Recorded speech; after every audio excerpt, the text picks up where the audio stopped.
विष्णुः गुरुर्देवो महेश्वरः गुरुर्साक्षात् परब्रह्म तस्मै श्रीगुरवे नमः। सर्वेभ्यः स्वागतम्। तत्पूर्वं पदार्थाः कति, ते च पदार्थाः के, अनन्तरं तत्र द्रव्याणि 9 सन्ति, गुणाः 24 गुणाः, कर्माणि 5 कर्माणि, सामान्यं द्विविधं, विशेषाः अनन्ताः, समवायः एकः, अभावः 4 इति पदार्थानां सामान्यतः परिचयः, तेषां प्रभेदः निरूपितः। इतः परं विशिष्य द्रव्येषु मध्ये एकैकं द्रव्यं स्वीकृत्य तस्य लक्षणं, पुनश्च तद्द्रव्यस्य प्रभेदः इति एतत् सर्वम् इतः परं निरूप्यते। तत्र द्रव्येषु मध्ये प्रथमं द्रव्यम् अभिहितं पृथिवी इति। अतः इदानीम् आदौ पृथिव्याः स्वरूपं नाम लक्षणम्, अनन्तरं पृथिव्याः प्रभेदः, एतत् सर्वं निरूप्यते। आदौ पङ्क्तिः पठ्यते, पश्चात् अर्थवर्णनं क्रियते। तत्र गन्धवती पृथिवी सा द्विविधा, नित्या अनित्या च। नित्या परमाणुरूपा, अनित्या कार्यरूपा, पुनस्त्रिविधा। शरीर इंद्रिय विषय भेदात् शरीरम् अस्मदादीनाम् इंद्रियं गन्धग्राहकं घ्राणं नासाग्रवर्ती विषयः मृत्पाषाणादिः इति अत्र पङ्क्तिः वर्तते। तत्र नाम पूर्वोक्तेषु द्रव्येषु मध्ये गन्धवती पृथिवी इति। एतत् तावत् गन्धवती पृथिवी इति वाक्यं लक्षणवाचकम् इति उच्यते। अत्र एतत् आदौ अस्माभिः ज्ञातव्यं, लक्षणं किमर्थं वक्तव्यम् इति कश्चन प्रश्नः जायते। नियमः अयं वर्तते, लक्षणप्रमाणाभ्यां वस्तुसिद्धिः, मानाधीना मेयसिद्धिः इति उच्यते। अत्र मानाधीना नाम मानम् उपलक्षणं, लक्षणप्रमाणाभ्यां मेयसिद्धिः, वस्तुसिद्धिः, विषयसिद्धिः इति तात्पर्यम्। इदानीं पृथिवी इति किञ्चित् पदार्थः व्यवस्थापनीयश्चेत्, व्यवस्थापनीयः अथवा ज्ञातव्यः चेत् तदर्थम् अस्माकं लक्षणज्ञानम् अपेक्षितं। पृथिव्याः असाधारणः धर्मः कः, पृथिव्याः असाधारणधर्मः कः इति आदौ असाधारणधर्मज्ञानं, पृथिव्याः असाधारणधर्मज्ञानम् अस्माकम् अपेक्षितं। तदेव असाधारणधर्मः एव अत्र लक्षणम् इति उच्यते। तथा च प्रकृते पृथिव्याः असाधारणधर्मः भवति गन्धवत्वं। तथा च गन्धवत्वं पृथिव्याः स्वरूपम् इति अस्माभिः यदा ज्ञायते तदा किं भवति, अयं पृथिवीपदार्थः इति विशिष्य स्पष्टतया अस्माभिः ज्ञातुं शक्यते। एतदर्थमेव अत्र लक्षणं सर्वदापि तर्कशास्त्रे लक्षणस्य किञ्चित् महत् स्थानं दीयते। लक्षणस्वरूपविवेचने तर्कशास्त्रे महत् स्थानं तत्र दीयते। अस्तु, इदानीं प्रकृतमनुसरामः। गन्धवती पृथिवी इति वाक्यम्। अत्र लक्ष्यवाचकः शब्दः पृथिवी इति शब्दः। लक्षणवाचकः शब्दः गन्धवती इति शब्दः। तथा च गन्धवत्वं लक्षणं पृथिवी लक्ष्य। उदाहरणार्थम् अत्र पृथिवी नाम प्रसिद्धमेव कथयामि अहं। पुष्पं, काष्ठः, आसन्दः, पुस्तकं, यत्सर्वं मृत्, गृहं, पाषाणः, यत्सर्वं पृथ्वीपदार्थः इति उच्यते। एतेषु पदार्थेषु गन्धवत्वम् इति धर्मः भवति, गन्धः भवति। यत्र तावत् गन्धः भवति सः पदार्थः पृथिवी इति अस्माभिः अभिधीयते। तर्हि गन्धः पृथिव्यामेव भवति वा इति चेत् पृथिव्यामेव भवति, सत्यम्। अन्यत्र तु गन्धः न भवति। तथा च गन्धवत्वं पृथिव्याः लक्षणम् इति जातम्। इयञ्च पृथिवी कतिविधा इति किञ्चित् अत्र विवेचनीयम् अस्ति। तत्र उच्यते सा द्विविधा, पृथिवी द्विविधा भवति। सा का इत्युक्तौ नित्या पृथिवी एका, अनित्या पृथिवी इति एका। तत्र नित्या पृथिवी परमाणुस्वरूपा, नित्या पृथिवी परमाणुस्वरूपा। परमाणुः इत्युक्तौ अणुपरिमाणवान् इत्यर्थः। प्रकृते नित्यपृथिवी या अस्ति सा तावत् अणुपरिमाणवती।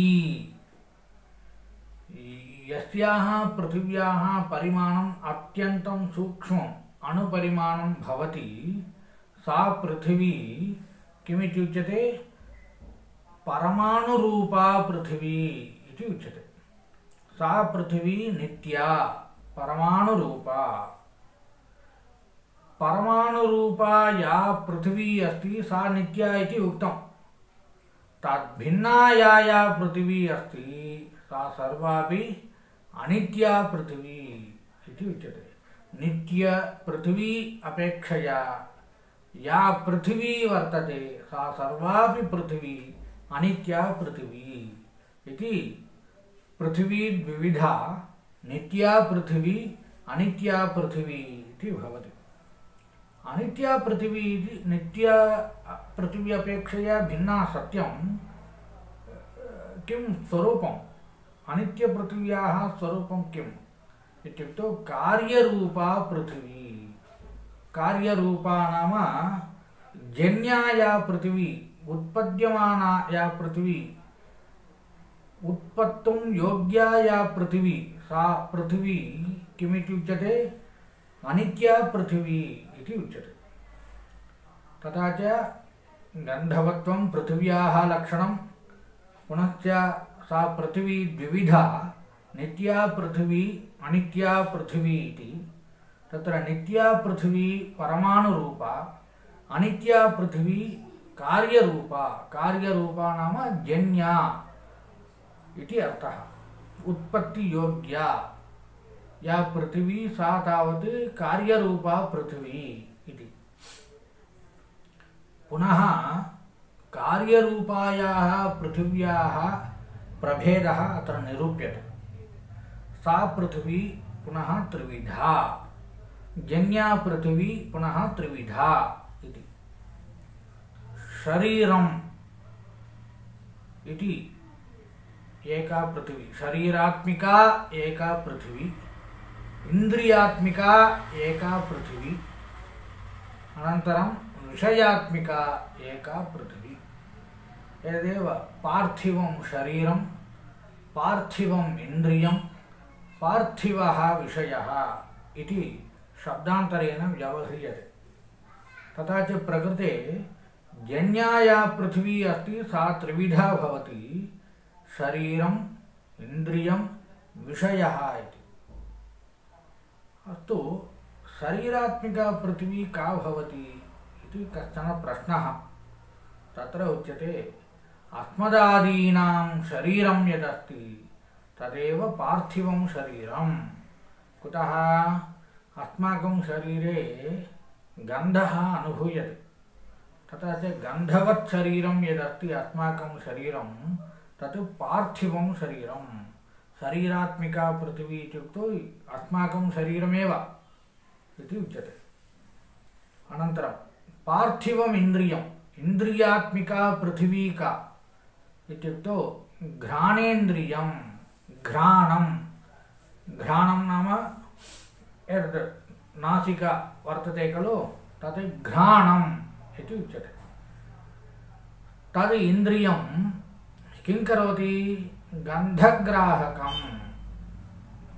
तद् इन्द्रियं गन्धग्राहकं। गन्धग्राहकं नाम गन्धग्रहजनकम्। अत्र न्यायशास्त्रे ग्रहः ग्रहः इत्युक्तौ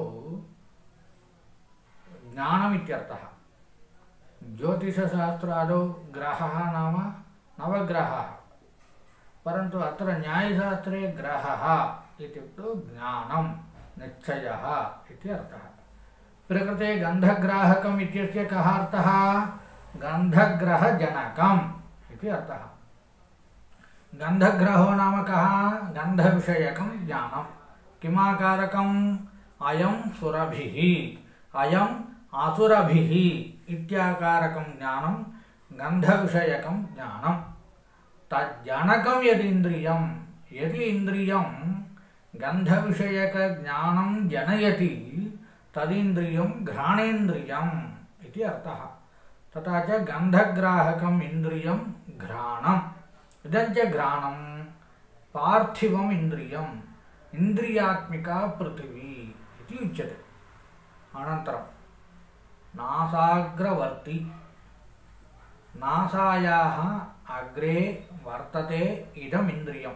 किमिन्द्रियं? घ्राणेन्द्रियं। कुत्र अस्ति भोः? शरीरे, अस्माकं शरीरे कुत्र अस्ति इति पृष्टे अस्माकं नासायाः अग्रे वर्तते इदम् इन्द्रियं, घ्राणेन्द्रियम्। अस्तु, पार्थिवं शरीरम् अस्माकं शरीरम् इति निरूपितं। पार्थिवम् इन्द्रियं किमिति पृष्टे घ्राणम् इन्द्रियम् इति उक्तं। पार्थिवः विषयः कः इति चेत् मृत्पाषाणादिः। मृत्, पाषाणः, काष्ठः, एतत् मोबैल्, एते सर्वेपि पदार्थाः पार्थिवाः विषयाः इति उच्यन्ते। विषयः मृत्पाषाणादिः इति एतावत्पर्यन्तं तर्कसङ्ग्रहपङ्क्तेः व्याख्यानं कृतम्। इतः परं न्यायबोधिनी पठ्यते। गन्धवती इति, गन्धवत्वं पृथिव्याः लक्षणं। लक्ष्या पृथिवी, पृथिवीत्वं लक्ष्यतावच्छेदकं, पृथिवीत्वावच्छिन्ना लक्ष्यता। यद्धर्मावच्छिन्नं लक्ष्यं सः धर्मः लक्ष्यतावच्छेदकः। यो धर्मः यस्य अवच्छेदकः सः तद्धर्मावच्छिन्नः। तथा च लक्ष्यतावच्छेदकं पृथिवीत्वं, लक्ष्यतावच्छेदकं पृथिवीत्वं चेत् लक्ष्यता पृथिवीत्वावच्छिन्ना इति। अत्र आदौ एतेषाम् अभिप्रायः किमित्युक्तौ छात्रैः लक्षणं किमिति ज्ञातव्यं, लक्ष्यं किमिति स्पष्टतया ज्ञातव्यम् इत्यतः अयं ग्रन्थः प्रणीतः इति भाति। इदानीं तर्कसङ्ग्रहवाक्यं किं? गन्धवती पृथिवी इति उक्तं। मया आदौ एव उक्तम्, एतत् वाक्यं लक्षणवाक्यम् इति उक्तं। तर्हि लक्षणवाक्यं च लक्षणं प्रतिपादयति चेत् वाक्यं लक्ष्यमपि प्रतिपादयति। कस्य लक्षणम् एतत् इति अस्माकं जिज्ञासा भवति वा न वा? अतः गन्धवती पृथिवी इति वाक्ये किं लक्षणवाचकं, किं लक्ष्यवाचकं पदम् इति विचारणीयम्। तत्र उच्यते गन्धवती इति पदं लक्षणवाचकं, पृथिवी इति पदं लक्ष्यवाचकम् तर्हि गन्धवत्वं लक्षणं पृथ्वी लक्ष्या इति। तदेव उक्तं लक्ष्या पृथ्वी। तर्हि लक्ष्या पृथ्वी चेत् लक्ष्यता पृथ्वीनिष्ठा। लक्ष्यता नाम लक्ष्यत्वम् इति धर्मः कुत्र भवति? पृथिव्यां भवति। लक्ष्य मनुष्यः रामः इत्युक्तौ मनुष्यत्वम् इति धर्मः कुत्र भवति? रामे भवति। लक्ष्मी स्त्री इति यदा उच्यते तर्हि स्त्रीत्वं कुत्र भवति? लक्ष्म्यां भवति। तथैव पृथिवी लक्ष्या चेत् लक्ष्यत्वं लक्ष्यता कुत्र भवति? पृथिव्यां भवति। तर्हि पृथिवीनिष्ठा लक्ष्यता इति जातम्। लक्ष्यतावच्छेदकं किम् इति विचारः। लक्ष्यतावच्छेदकं पृथ्वीत्वं। लक्ष्या पृथ्वी, लक्ष्यता पृथ्वीनिष्ठा, लक्ष्यतावच्छेदकं पृथ्वीत्वम्। अयं मार्गः सर्वत्रापि अस्माभिः अनुसन्धेयः। घटाभावस्य प्रतियोगी घटः, प्रतियोगिता घटनिष्ठा, प्रतियोगितावच्छेदकं घटत्वम्। एवमेव दण्डकार्यं घटः, कार्यता घटनिष्ठा, कार्यतावच्छेदकं घटत्वम्। घटकारणं दण्डः, कारणता दण्डनिष्ठा, कारणतावच्छेदकं दण्डत्वम् इति स्वयमेव तत्र तत्र अनुसन्धेयम्। प्रकृते किं जातं? पृथ्वी लक्ष्या, लक्ष्यता पृथ्वीनिष्ठा, लक्ष्यतावच्छेदकं पृथ्वीत्वम् इति जातम्। इतः परम् अस्माभिः एवं चिन्तनीयं, लक्ष्यतावच्छेदकं पृथ्वीत्वं चेत् पृथ्वीनिष्ठा लक्ष्यता पृथ्वीत्वावच्छिन्ना इति उच्यते। लक्ष्या पृथ्वी, लक्ष्यता पृथ्वीनिष्ठा, लक्ष्यतावच्छेदकं पृथ्वीत्वं चेत् तर्हि लक्ष्यता पृथ्वीत्वावच्छिन्ना इति उच्यते। किमर्थम् एवं वक्तव्यम् इति चेत् तत्र कश्चन नियमः वा फार्मुला इति उच्यते। तद् फार्मुला इदानीं प्रदर्श्यते अत्र। यद्धर्मावच्छिन्नं लक्ष्यं सः धर्मः लक्ष्यतावच्छेदकः। सुलभं सूत्रमेतत्। यद्धर्मावच्छिन्नं लक्ष्यं, लक्ष्या पृथिवी चेत्, पृथिवी इत्युक्तं सा पृथिवी पृथ्वीत्वावच्छिन्ना भवति। पृथिवीत्वावच्छिन्ना पृथ्वी। अत्र लक्ष्यम् इत्युक्तौ भवद्भिः किञ्चित् अग्रे गन्तव्यं। लक्ष्यता इति भवति चेत् समीचीनं। यद्धर्मावच्छिन्ना लक्ष्यता पृथ्वीनिष्ठा लक्ष्यता, यद्धर्मावच्छिन्ना पृथ्वीत्वावच्छिन्ना सः धर्मः पृथ्वीत्वं किं भवति? लक्ष्यतावच्छेदकः इति उच्यते। अत्र किञ्चित् पाठभेदः करणीयः। यद्धर्मावच्छिन्नं लक्ष्यम् इति अस्ति। अस्माभिः एवं चिन्तनीयं, यद्धर्मावच्छिन्ना लक्ष्यता सः धर्मः लक्ष्यतावच्छेदकः। पृथ्वीनिष्ठा लक्ष्यता यद्धर्मावच्छिन्ना पृथ्वीत्वावच्छिन्ना, अतः सः धर्मः पृथ्वीत्वं किं भवति? पृथ्वीनिष्ठलक्ष्यतावच्छेदकं भवति। यद्धर्मावच्छिन्नं लक्ष्यं सः धर्मः लक्ष्यतावच्छेदकः। अनन्तरं यो धर्मः यस्य अवच्छेदकः, यो धर्मः पृथ्वीत्वं यस्य नाम पृथ्वीनिष्ठलक्ष्यतायाः अवच्छेदकः सः नाम पृथ्वीनिष्ठा लक्ष्यता पृथ्वीत्वावच्छिन्ना इति सूत्रद्वयम् अत्र। एवमेव सर्वत्र अप्लै कर्तव्यं। यद्धर्मावच्छिन्ना कार्यता सः धर्मः कार्यतावच्छेदकः। यो धर्मः यस्य अवच्छेदकः, यो धर्मः यन्निष्ठकार्यतायाः अवच्छेदकः सः धर्मः किमित्युच्यते? तन्निष्ठकार्यता अवच्छेदकः इति उच्यते। तथा च किं जातं? प्रकृते पृथ्वीलक्ष्या लक्ष्यता पृथ्वीनिष्ठा लक्ष्यतावच्छेदकं पृथ्वीत्वं चेत् पृथ्वीनिष्ठा लक्ष्यता पृथ्वीत्वावच्छिन्ना भवति इति किं प्रतिपाद्यते इत्युक्तौ लक्ष्यः विशिष्य कः भवति इति ज्ञातुम् अयं प्रयासः क्रियते। सामान्यतः गन्धवती पृथिवी इति लक्षणम् अस्ति। कदाचित् पृथिवी इत्युक्तौ द्रव्यं भवति, पदार्थः भवति, किं पदार्थस्य लक्षणम् उच्यते वा इति अस्माकं भ्रमः जायते। अतः विशिष्य लक्ष्यतावच्छेदकं पृथिवीत्वं, तर्हि पृथिवीत्वविशिष्टायाः पृथिव्याः लक्षणं किम् इत्येव प्रकृते विचारः। तत् विचारः करणीयः इत्यभिप्रायेण अयं पाठः अत्र कृतः वर्तते। पुनः एकवारं पङ्क्तिः पठ्यते। गन्धवती इति गन्धवत्वं पृथिव्याः लक्षणं, लक्ष्या पृथिवी, पृथिवीत्वं लक्ष्यतावच्छेदकं, पृथिवीत्वावच्छिन्ना लक्ष्यता, यद्धर्मावच्छिन्नं लक्ष्यम् इत्यत्र किञ्चित् शोधनीयं। यद्धर्मावच्छिन्ना लक्ष्यता सः धर्मः लक्ष्यतावच्छेदकः।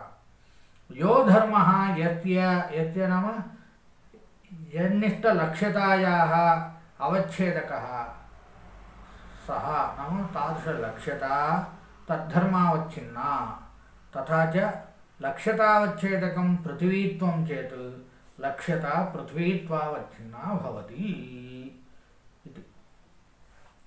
इतः परम् अग्रिमपाठे गन्धवत्वं पृथिव्याः लक्षणम् इति उच्यते चेत् यथा श्रुतं गन्धवत्वं नाम किम् इति किञ्चित् अस्माभिः चिन्तनीयं। तत्र दूषणम् अभिधीयते। ततः परं परिष्कृतं लक्षणम् अत्र न्यायबोधिन्याम् उच्यते। अयं विषयः अग्रिमपाठे पाठ्यते। अत्र स्थापयामः। गुरुर्ब्रह्मा गुरुर्विष्णुः गुरुर्देवो महेश्वरः गुरुः साक्षात् परं ब्रह्म तस्मै श्री गुरवे नमः।